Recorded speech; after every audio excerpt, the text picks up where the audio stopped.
Archives. Archives. All the archives of Louise are storage in Easton Foundation. And when I began this biography, I went there and there was thousands and thousands of letters of the family, mother, brother. She kept everything. And she kept a diary since the age of 12 and until her death. That means there is a lot of diaries. She always write. She loves to write. And when she make a psychoanalysis in the 50s, she wrote every day what she has said to the psychoanalyst, what she think about. So the archives are really the documents for me, for example, for all the scholars, but even for Louise. She needs to keep everything because she said, they are my documents. All her heart is very autobiographic. She needs to keep all these memories. Paris. Paris. At the end of her life, she made a book, Paris sera toujours Paris. As you know, she was born in Paris, in Saint-Germain-des-Prés in 1911, and she loved Paris. As soon as she came back, because she left Paris in 1938, when she married Robert Goldwater. But in the 50s, she came every year in the summer, and all her memories of Paris are very, very important. The first print she made when she arrived in New York in 1938 is a print when where there is Church of Saint-Germain-des-Prés, and she wrote L'Exilé de Saint-Germain-des-Prés.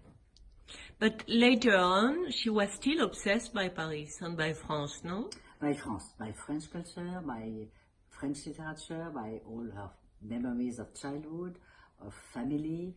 She said that all her work since 50 years, everything come from childhood. And she said childhood had never lost its mystery and has never lost its magic and has never lost its drama. So everything is really related to childhood in France. Discoveries. Discovery which I made, or discovery? Yes. In all these archives, huge archives. Of course, I discovered a lot of things. I couldn't imagine that she wrote so much, so it was really interesting. I discovered that she had a lover, a Chilean artist coming from Santiago, who was in New York at the studio of Heiter in the same year, in 47, 48. And it was a secret, a complete secret. She never told about that. There was no real letters or testimony of this love affair, but it was a love affair. For how many years? It seemed very short. Very short, but in fact she kept a kind of friendship with Nemesio. Nemesio Antunes, each time he came to New York in the 50s and even in the 80s, he come and see Louise and live in the house, so they stay very close friends. This is the biggest discovery? No, it's kind of anecdotic discovery, I would say, that you always like to discover something which was really hidden and secret. The other discovery that is, in fact, I discover a much more complex and fragile psychic level artist I could imagine. I knew she was very fragile and ambivalent and very complex personality, very violent, very aggressive, very jealous. I knew a little, but I couldn't imagine it was so strong, because all her life, all her letters speak about jealousy, about aggressivity, about violence. And also she had a real problem about femininity. She said the disease of femininity, la maladie de la féminité. Wow. So it was always very difficult for her to be really a woman, of course, because of the father. Psychoanalysis.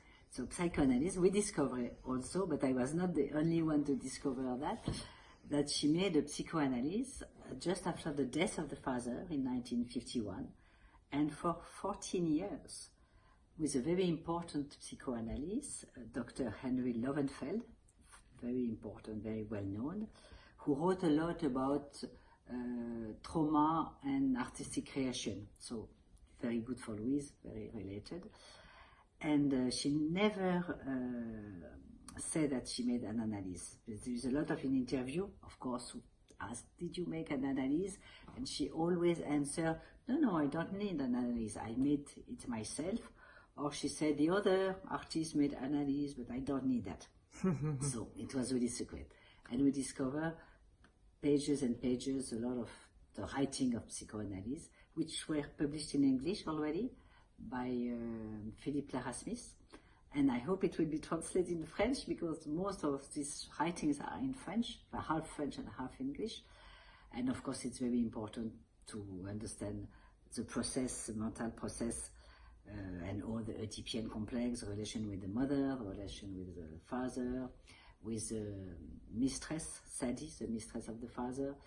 And you understand a lot about what she called her trauma of childhood and her personality when you read all these psychoanalytic texts. Surrealism. Surrealist, she always say, I am not a surrealist, because she had very bad relation with André Breton, with all the surrealist artists in exile during the war, because she